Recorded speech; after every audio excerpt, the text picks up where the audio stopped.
Hi, everybody. I'm Jeannine Falino. I'm the curator for What Would Mrs. Webb Do, which I hope you're all going to be seeing later this evening. And it's really wonderful to have so many friends, old friends and new friends here today. And we're gathered really to have a little discussion about sort of gathering the old gang back and talking about how it was back in the day, shall we say, but also giving you all a look forward into the future, as we'll be hearing from our director, Glenn Adamson. I just want to give you a few words to sort of set the stage before we ask these questions, because some of you may have known Mrs. Webb, many of you have heard of Mrs. Webb, but there's not a lot of knowledge out there in the world, and we're trying to redress that. But for those of you who haven't heard a lot about her, just wanted to give you a few notes. The first is, you know, what would Mrs. Webb do? Well, we're going to find out today what she really did, what she accomplished. And what she really did for all of us was she created this amazing community of crafts people and the people who support crafts. She was, over the course of some 40 years, she created a number of different organizations, and she did it in a very strategic way, one after the other, that interconnected, that supported one with the other. And we're going to really think about what that means in terms of our future as an organization and as a field. She was a great woman in terms of advocacy, and that's a big story behind the exhibition. She had visionary thinking. She also was a very hard worker, as I think Paul Smith will be telling us today. But she also combined that with philanthropy, and it was the combination of those three factors, a real single-minded purpose that led her to create this field of American craft, to create the foundations for it that all of us here today have really benefited from. In short, you know, she was born to privilege, but she had a very social-minded family. Her father, who was one of the founders of the Metropolitan Museum of Art, was also head of the Children's Aid Society in New York, and he was in charge of thinking about the poor and indigent children in New York. And so as she grew up, she had a sense of noblesse oblige. The first thing she really did was created an organization called Putnam County Products during the Depression, which was to help people in rural areas who really did not have the means to get on. And she created a little store where they could sell their products. She expected string beans and eggs, as she said. And instead, she found craft. And that led to her epiphany. There's a purpose here. She found a purpose in life. She found a reason to really construct a framework that would benefit all kinds of makers. From that, she began to think about marketing, about an organization. She created the foundation of the American Craft Council. She then created a store, America House, the first retail store for crafted objects. She created a magazine, Craft Horizons, which is now called American Craft Magazine. And I think you'll all note, thank you, there is a copy of the magazine outside for all of you to take home today. She then created a school. Seeing that some people needed more training in craft, she created the School for American Craftsmen. It started at Dartmouth, and today it continues at the school at the Rochester Institute of Technology. Then came our institution, first called the Museum of Contemporary Craft, today known as the Museum of Arts and Design in this fantastic new location, now at Columbus Circle, but really based upon what she started when she purchased 2 brownstones on West 53rd. And this is the legacy of those original gifts. And then in 1964, she created the World Crafts Council. Seeing her work done in America, she began to think globally. Quite amazing for a woman to think that way. A woman who was born in 1892, she thought very globally. So that's the basic outline, but we also want to point out that this organization being mad. You know, we celebrate her achievements with a number of organizations. Of course, the American Craft Council, the Archives of American Art has been instrumental in helping us. They record the lives of many artists, and you will find some quotes upstairs in the exhibition that illustrate the lives of these artists. And of course, there are other individuals today who help to carry her story of advocacy forward. And one of them is Nanette Laitman, who is on our board, but helped the archives record all these artists. And the Wingate Foundation, which is one of the foremost organizations today that supports craft. So it's that story of old and new that we're trying to convey to you in our exhibition, and which we're going to start here today with Paul Smith and Jack Lenor Larsen and Glenn Adamson. So with that, I think that's more than enough of a preamble. I also wanted to say we will have a little time at the end, not a lot, but if you have questions or you have memories you want to add, we are recording this. So anyone who has some memories to share, just save them and we'll try to capture them at the very end. Eileen Osborne Webb was from a very distinguished New York family. One brother was general in charge of West Point. One was ambassador to St. James in London. One was head of the Bronx Zoo. So it was reasonable that she worked with Strive, starting Craft Horizons in '43, while the war was still on. I didn't meet her till '51 when I came to New York, and she was still young. She was an athletic person. She was an outdoors woman. She once raced Russell Wright and I 12 miles over hill and dale from her house to his. And when we were tired, she said, "You boys just rest here and I'll run the dogs." She wasn't an aristocrat, but she was also Mrs. Vanderbilt Webb, as her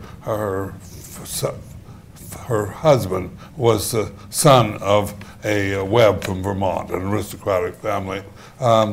She was an autocrat more than an aristocrat, but only with her peers. With makers, she was gentle and generous. But she ran board meetings with a gavel, and she accepted no nonsense. She wrote out the agenda, and we followed it. Things went webbingly, we said. And she checked over the minutes and made sure that they read the way she wanted them. So she had an interesting board. Many of them aristocrats, also designers like Dorothy Draper and Dorothy Liebes and Edward Wormley. And when asked to, I thought, well, that's what designers do. I became one too. And then she proposed that we start the World Craft Council. And we said, we have plenty to do here in America. We absolutely can't take on the world. And so she did it without us. And many of the World Craft Council chapters, like Britain and Canada and so much of Africa, are still going. We dropped out because we felt we couldn't afford it. But it was probably the most powerful thing she did to unite the world. And of course, now we are so very global. She had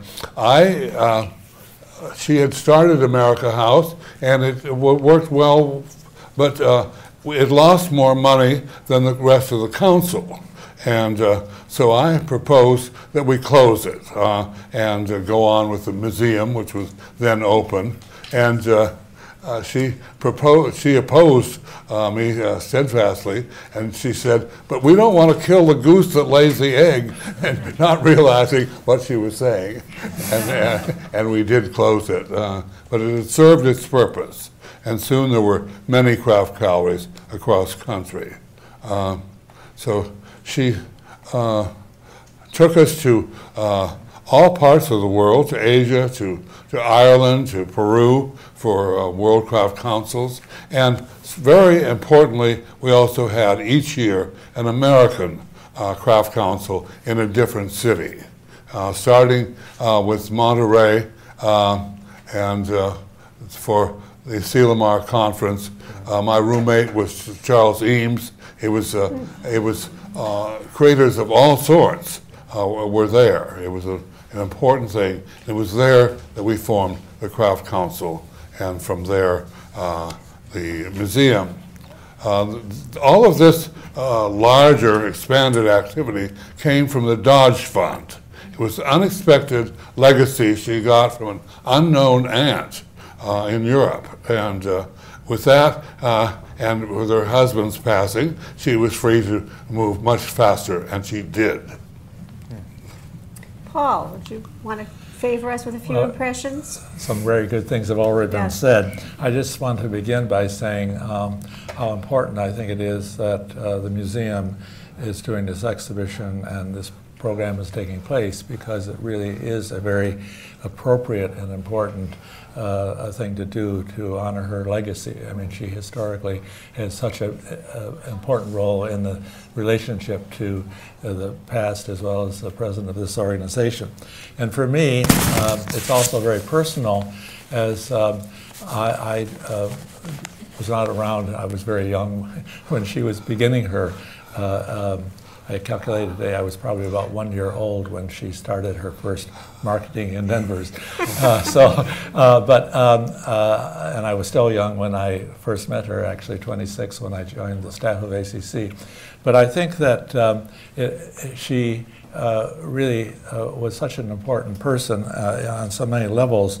And there's many things I could say, but one of the things that I was thinking about coming here was that I'm sure many of you have seen the Roosevelt series on PBS. I watched a lot of it, and I thought it was extremely well done. But what was wonderful in it was Eleanor Roosevelt's presence.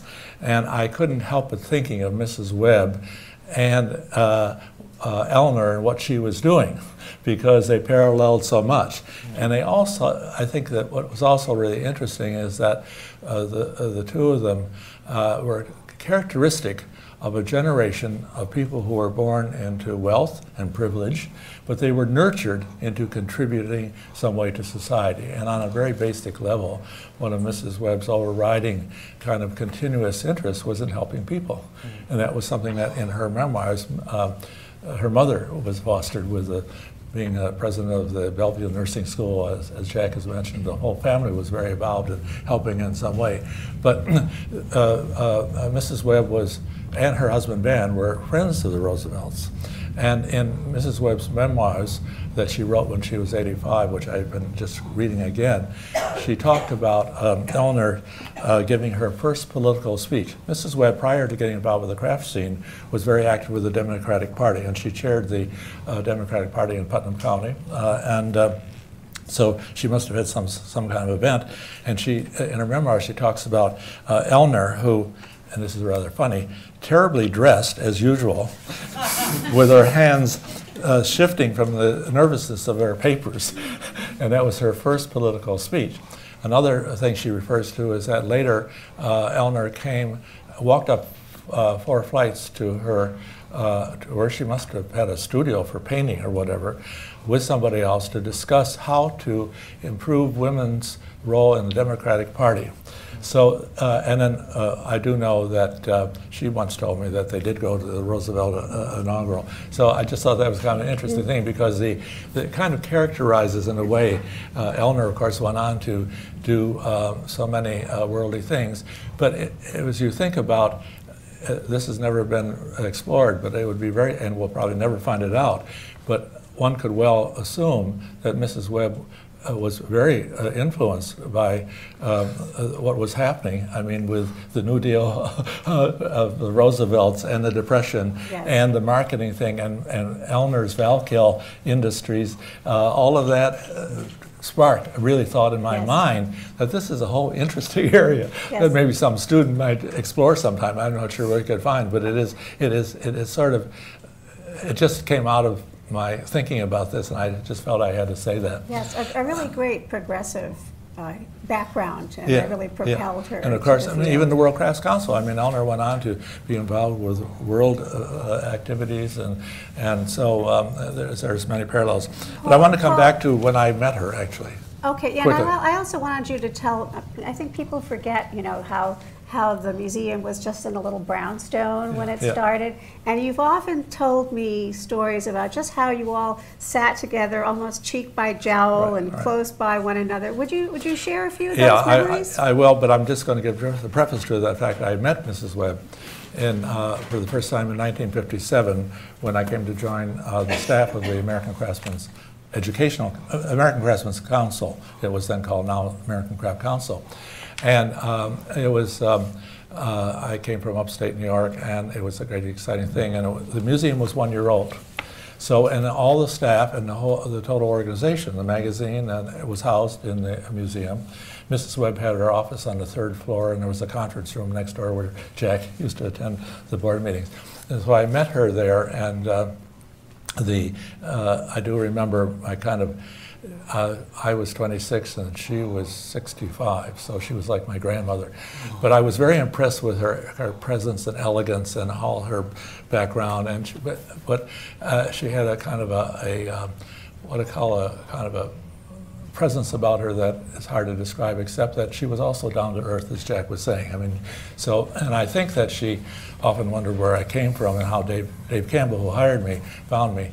And then later on in her memos, she would always refer to me as young Paul Smith. Young Paul Smith, I like that. And one other quick chapter that I would just mention is that when I joined the staff of ACC, I think my salary was something like $7,000 a year. I hope, Glenn, you're making more than that now. And I first stayed in a hotel, and then found in a brownstone on East 70th Street between 2nd and 1st, a 5th floor cold water flat walk-up with a bathtub in the kitchen. But it had a nice view. What was interesting about it was I could look and I could see a penthouse being redone. Well, it turned out to be Mrs. Webb's new penthouse. She had acquired 2 penthouses that Dave Campbell designed, remember that beautiful environment, into a wonderful contemporary modern environment with a whole wall of glass looking south. So we were neighbors, and I had a view of Mrs. Webb's penthouse. And on a couple occasions, she called when there was a severe storm, I mean really a snowstorm, and nothing was functioning. She said, I think we could walk down to the museum to open it. So we actually walked down to the museum on more than one occasion. So that was just another kind of a little chapter. And it's a wonderful example of her tenacity and taking care of the day-to-day of the museum. She wasn't just a visionary looking far ahead. She was also caring about the day-to-day. And just one thing that I just wanted to read was at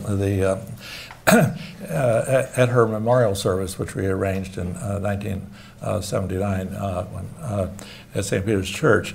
August Heckscher was one of the speakers, and he said this. I just want to read it because I think it sums up so much her legacy. Eileen Webb was one of those great human beings who take life as a gift and return it 100-fold. In a way, Eileen Webb did not grow old. She remains as more than a vivid memory. She is part of the world we live in when we are at our very best and at our most creative and most hopeful.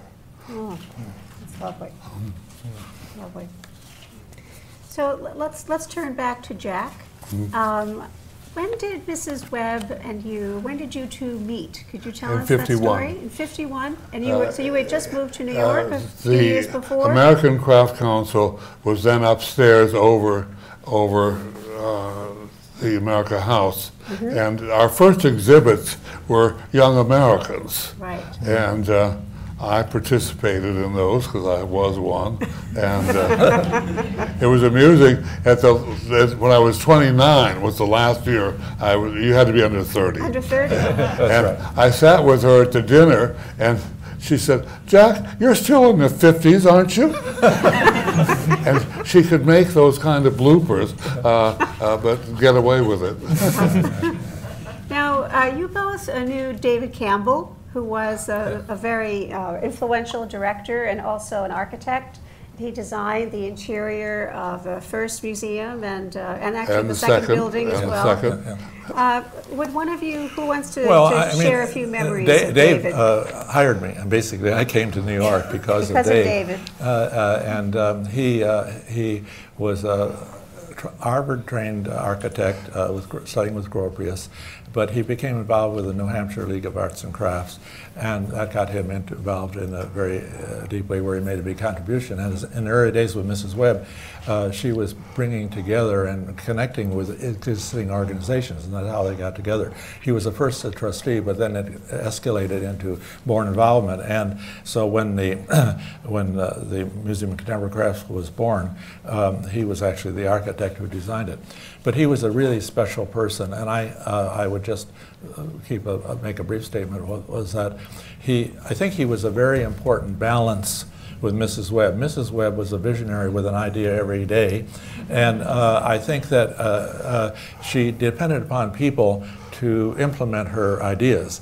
And I think Dave was an extremely important balance with her in terms of grounding her at times, but also helping to realize the programs as they were developing. So that he was, and I don't think that he ever has received the kind of attention that he deserves, because he was basically very modest about this. He did very little about documenting his own activities, and of course died at a very young age, which was a thing. But I would only say how important I think he was in the formative days of the council as a professional person who had a great sense of what was needed in terms of programming, and he had a great rapport with artists. I mean, he juried shows, he lectured, he was all over the place. Traveled the country. Traveled the country, jurying yes. and such, yes. Jack, what are your memories like? He came out of the New Hampshire League of Craftsmen, which was the strongest, best organized in the country. And it was this first really important craft sales organization. Yes. Very important to New Hampshire, where there were so many craftsmen. Yes, and actually, if I can just interject, that's also, the organization was named it received a special status by the state of New Hampshire. That's how powerful they really were. And quite remarkable in the way they looked at things. And I was juror, and it was remarkable. We decided that we wouldn't worry whether it was modern or not, which was revolutionary in the modern phase of after the war. And we jurors walked out with traditional craft, and that was sort of new to like old-fashioned things. But he had that, and he was diplomatic, and he made her more important than she would have been. But it was also the beginning of the craft fairs that are still functioning all over. And he brought that element to her, more to the point actually that America House was. And I've heard stories that they did battle to a certain extent, because, as I think you say, Paul, she was the visionary, and he had more of the administrative strength, could tell her what was going to work and what didn't. Right. There were times, I mean, I witnessed that. I mean, basically, I think there was mutual respect, and in her memoir, she credits him for the great contribution that he made. But there were a few times where he came out, his face was full red. He was just furious. He said, "I'm going to leave this place and go to New Hampshire." And I knew there was something in it. I think a lot of it had to do with what Mrs. Webb was continuously generating some new ideas. And Dave knew what it took to realize them. And so I think he would say, well, you know, this is going to take a little time to develop. We can't just do it tomorrow morning. And I think she would say, well, we have to do it, you know. So, I mean, she had that kind of energy so I think, I don't know the real issues, but I just know that there was a certain amount of frustration. But overall, I only point that out as a couple of times, and I think overall that she really appreciated his enormous contribution and loyalty and all the things that he did for her personally. Well, it was a really supercharged time, you know, that postmodern era. And I remember reading from you, Jack, you recalled when you first arrived in New York after being on the West Coast and being at Cranbrook, and you came here and you were so taken with being in New York. And, you know, starting the museum in the 50s, it was a wonderful moment to be in the city at that time, on the same street as MoMA, where so much was happening. How do you see the early years of the museum What's interesting, in the post-war period, we worked very hard, those of us who'd been to art schools, to make sure that we weren't mixed up with old-fashioned Weaver's Guild kind of looking at craft. And we identified with architecture and design, and we made functional objects. And we wanted to be part of the design movement, and we were. And it only was quite a bit later that the makers wanted to be artist craftsmen, and finally artists. But in the beginning, we were designers. Yes, yes. I think it's difficult to describe that era, but I think that is a very important thing to try to understand, that today the whole field that we know is so established. But I know when I entered the late 50s and became deeply involved here, the 60s generation was an incredible era. And it was a cultural activity, a real break from tradition that was so important that took place with young people wanting to explore new things and new ideas. It had all the good and bad things of the Vietnam War and the rebellions, but it was also the Back to the Earth movement and the communal living and the all the extreme things. But as part of it, and including the tie-dye T-shirts and decorated jeans. All of that, however, was very much hovering, and I myself felt very much part of that. I mean, I wasn't into communal living and all that, but what I was really involved with felt the energy that was taking place, that anything was possible and anything could be explored. And so I think that when the museum opened in '56, it was a very good time to be a venue for showing work, because it also paralleled what was happening in the studio craft movement as a whole. Yes. After World War II, with the GI Bill and the expansion of educational programs and craft training programs and textiles, fiber, other media entering into the art departments, that began to create a whole environment where we began to see so much new experimental work. Yes. So you put all of these things together, you have to really package that whole kind of environmental aspect of it as a very significant background, is what I'm saying, to understand the things that were taking place in terms of the programming of the American Craft Council. And it's not easy to describe, but it really was a very dominant influence. Well, I have to say, Paul, I have great admiration for all the things that you did during your tenure here. Paul was one of these fellows. I think you had this unique ability to have a finger to the wind. You knew which way the wind was blowing, and you really were able to bring to the galleries the actual things that were happening as they were happening. It was a great gift, and you made a huge contribution to the field in that respect. And you were very young. You were 30 when you became director, and Glenn is much older than that now. Ancient. So what kind of advice would you give to Glenn now? Well, the thing, I think that what I was talking about just before, about that environment of energy, yes, was something that I related to. It certainly was an inspiration. And I just have to, I'd like to just say one historical thing here for a moment, that I have this letter that I just would like, it relates to the founding of the museum, and I just think it's appropriate just to bring in here. Sure. That I happen to have a copy from the ACC files from a letter that Mrs. Webb wrote in August of 1955. And Jack would know, but there was discussions about the need.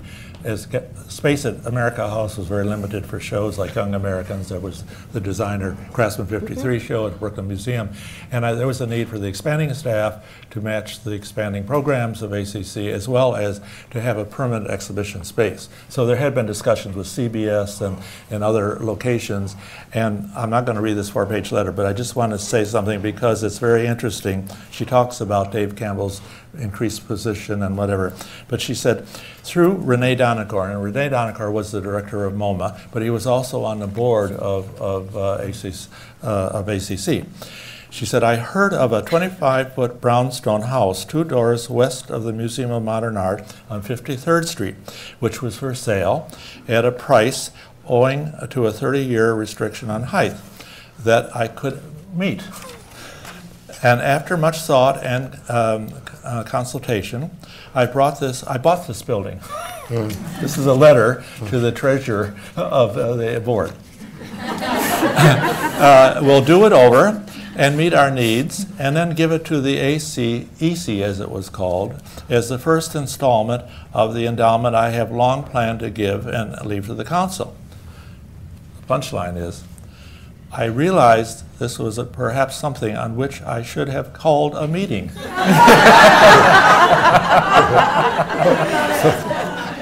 But negotiations only began 2 days before I left in June. She went up to Shelburne, I guess. And she describes the floors. I'm not going to read all this. And she said, there will be a bedroom for Dave or any visiting fireman. Do you have a bedroom here now? And it will be part of one of the real cultural centers of New York. She had this whole fantasy and idea. And it must be outstanding as activities. If there's an exhibition from Scandinavia, we must show it first. And then she talked about the names, and she said, I think museum is better than gallery or center. And then she says, American or National Museum of Crafts and Design. And she just sort of goes on, probably it was something that should be discussed. And at the end of the long letter, she said, well, we're going to meet in September and discuss all this to make some decision. And she already had the plans, and she had, I mean, the fact is that she bought the building, and she had the money in the bank, as she once said, and so she, for the renovation. And the fact is that this was really history of this institution, that it came from Mrs. Webb just deciding to buy this building and paying for it. And then, you know, she later even bought the building across the street. So that I only point out the fact is that her endowment basically was in real estate, and had an enormous. It still lives today in a way, in terms of some of that came here in terms of this building. So, we certainly are beneficiaries. Yeah. But I just wanted to get that in because I felt historical point. Well, in thinking about the museum's first exhibition, which was called Craftsman in a Changing World, I know Glenn has referred to this, the title of this show, noting that not much changes because we're still in a changing world. Do you want to talk about that? Sure, yeah. So first of all, let me thank you all for coming tonight. I think you can sense the historic nature of the occasion, and it's extraordinary to hear these two gentlemen talk about this amazing woman. Paul alluded to the fact that he joined as the director here sometime before me. It was exactly 50 years, in fact, autumn of 1963, and I joined in autumn of 2013. So there's an alignment of the stars between us, I think. And Jack, I'm not sure anybody's mentioned, I believe, Jack, you were the longest serving trustee of the museum. 40-some years, is that right? Yes. Trustee. Yeah. So, so Barbara, you have something to look forward to. You can beat Jack's record. Yes. But it is wonderful to be joined by these two gentlemen. Also, so many other friends in the room. Ellen Denker, one of the other great historians of Mrs. Webb, who's published a wonderful article on her work. Liza Kerwin from the Archives of American Art, who oversaw the Laitman oral history projects, which are excerpted upstairs, and also Chris Amundsen, the executive director, and Barbara Waldman, the chair of the American Craft Council. And isn't it wonderful that we're all in the same room together? It's a really great moment.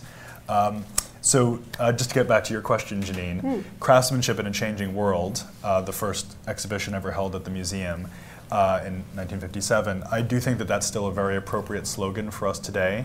And I think, again, here one learns from Mrs. Webb's example. And I'm always struck by the fact that this woman who really did know her mind and generated so many ideas herself was also so open to other ideas as they came along. So think about the extraordinary sculptural innovations in fiber art by the likes of Sheila Hicks and Lenore Tawney, or the ruptures in ceramic sculpture that happened through people like John Mason and Peter Volkas, many of these people, of course, represented in Jeannine's show upstairs, or the counterculture, Paul letting you do a show called Meditation Environments. Contemplation Museum. Yeah. So this was a woman who did know her mind, but also did not stand in the way, and indeed continued to support the activities and energies of younger people, people who came along with new ideas, even ideas that challenged what she had originally had in mind, which I think was a very design-centered vision in some way, design-oriented vision, very modernist vision, very progressive vision, but not necessarily a countercultural vision, for example. So to me, the way to honor this great woman's legacy is indeed through, obviously, exhibitions like Jeannine's, What Would Mrs. Webb Do, to pose the question and to remind people of her legacy, but also through all of the other programming we're doing. New York City Makers, this is this exhibition that is almost like an inheritor of the Young Americans project, in fact, mostly younger designer makers living right here in New York City, or even Loot, which is the jewelry exhibition and sale that we have on the second floor, which is literally a platform for makers. I always say at Loot, you literally stand behind your work, because you're standing behind the case, there it is, the jewelers are wearing it, they're from all over the world, living testaments to the legacy of the World Crafts Council that Mrs. Webb founded exactly 50 years ago. So in so many ways we continue her work, and we continue to be inspired by the example of certainly Paul, Jack, so many other past leaders of the council and the museum.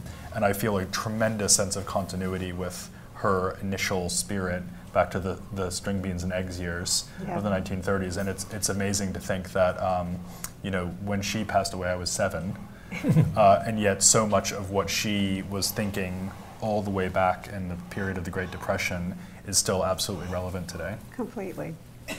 Now, one thing I didn't share with you all is that this exhibition was actually Glenn's idea, and the title was his as well.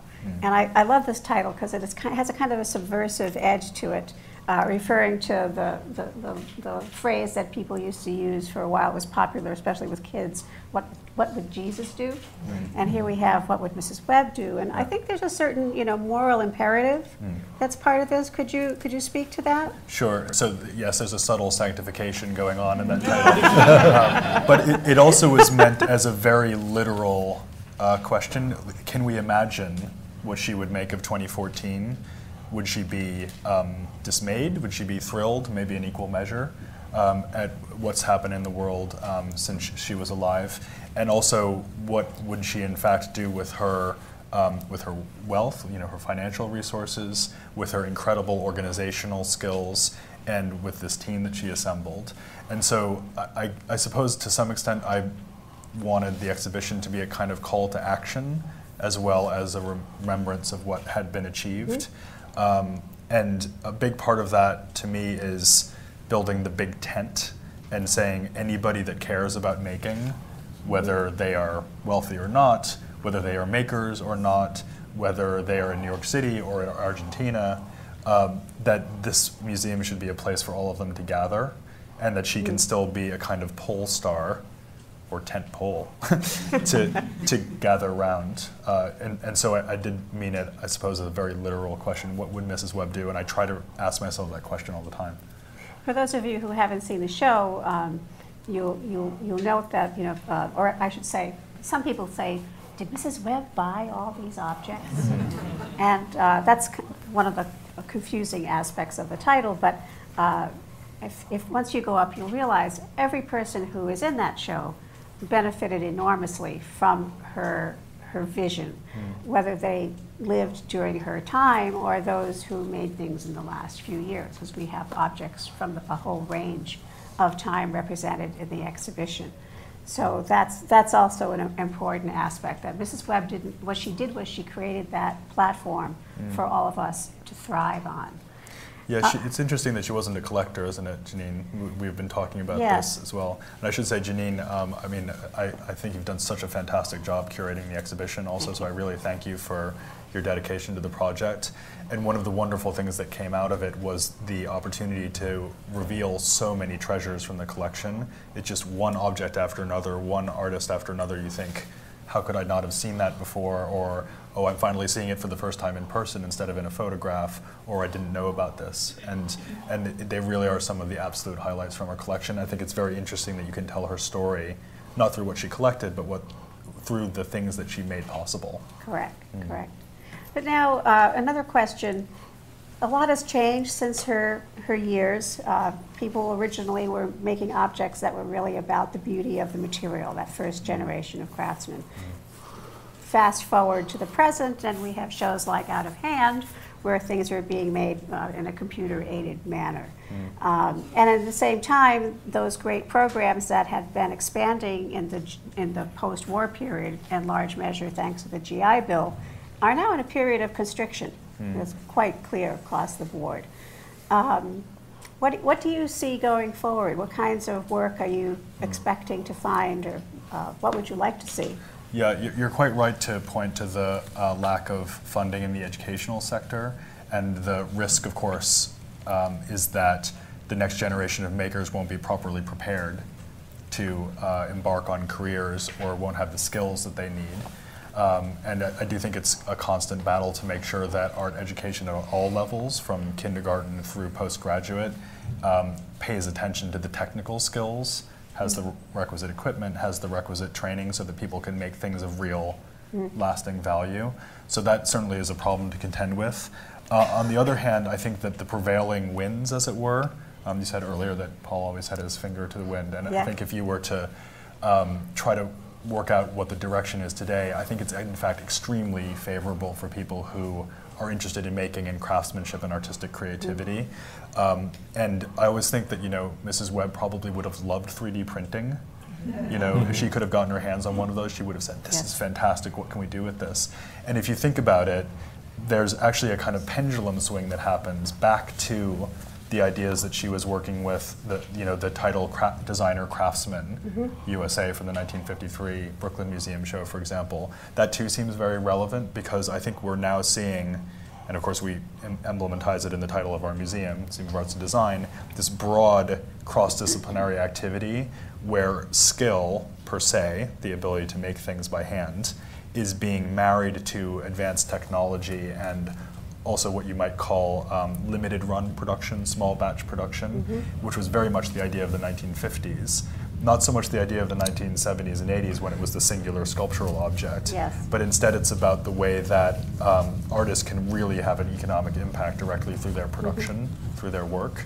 And that was an idea that, again, she already was thinking about with Putnam County products, and it seems equally relevant in Williamsburg or Bushwick in Brooklyn today. And Mrs. Webb, she may not have liked everything that Paul collected, for instance, but she did support his willingness to try out these new artists and their wild new objects. And I think that the biennial, I think she would sort of raise her eyebrows at a few things, but she would still, be approving nevertheless. I mean, I witnessed that directly. That basically she came out. I mean, she was, a lot of people don't know, but she, in her own way, was an artist. I mean, she painted and she did wood carving and she did enameling, and she's most known for her pottery. There's a piece of hers up in the exhibition. So she had a hands-on kind of thing and understood this, but she did have a kind of a traditional ethic about it must be beautiful. I mean, beauty was the word that she used many times, and the parameters of that got stretched with things that I was doing. And I do remember when we did the Claywork show, that just tipped the scale, because it was very radical, social statement things that she was really upset. I mean, she just simply said, I just don't understand this, I just think it's not right, and she was really unhappy. And I said, well, Mrs. Webb, you know, we're reporting on what's going on, and this is what is happening. And she never forgot that, but the great thing is that she never made me take a work out of an exhibition, or she never said you can't do this. I mean, she had strong feelings, she but supported you. Yeah, she supported me, and I know there were many times she raised her eyebrows with things that we did, where we were doing things in the street and whatever, because we didn't have an educational space in the parks and so on, but she would come around. I mean, one of the early shows was Cookies and Bread's the Baker's Art, which was quite a drastic change. And she thought, well, I don't know. But then, you know, it was very popular, and so I have to say it was one of the great characteristics of her that if she didn't like something, and there's somewhere, I think it's in August Heckscher's comment that in his tribute that he spoke about this in his comments, that she didn't always agree with things and it was sort of unacceptable, but she did allow herself to stretch to say, well, I have to accommodate it. And also in terms of technology, she used to have a dictaphone next to her bed in the middle of the night when she couldn't sleep. She would dictate memos. So I have several in my personal archives of things. And I expect that she would be into technology. She would have a cell phone that she would... I imagine Glenn's doing the same thing at night, too. They send emails, yeah. Well, I'm afraid I have to stop us now because we're actually getting to the time when the reception starts. But we probably have time for 2 questions. I have a comment. You did robots.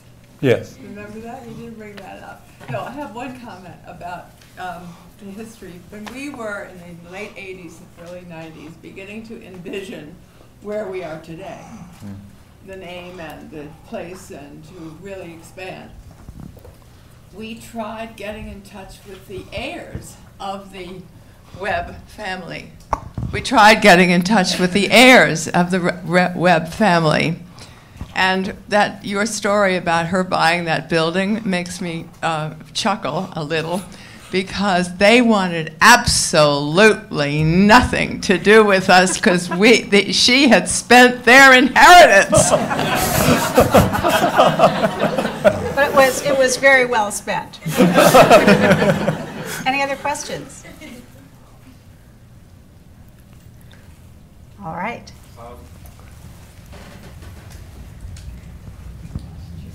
Say your name.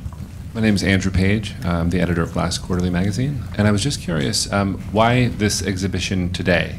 Why do an exhibition looking backward on this particular occasion, 2014? That's a fair question, and you might say it's a surprising thing for a director to do in their first year in a museum, but I suppose, I mean, to be totally honest, it was really because I started talking about Mrs. Webb, and a lot of people said to me, who? It was just that. It was the sense that this animating spirit who had made all of this possible had actually literally been forgotten, and I just wasn't happy with that, and I wanted to fix it as soon as possible. So it was partly that, and I suppose it was also partly a way of reckoning with the past and creating I use the word platform a lot, but creating a premise from which to move forward, because inevitably we do need to encounter the new and the future, and the biennial, of course, is a part of that.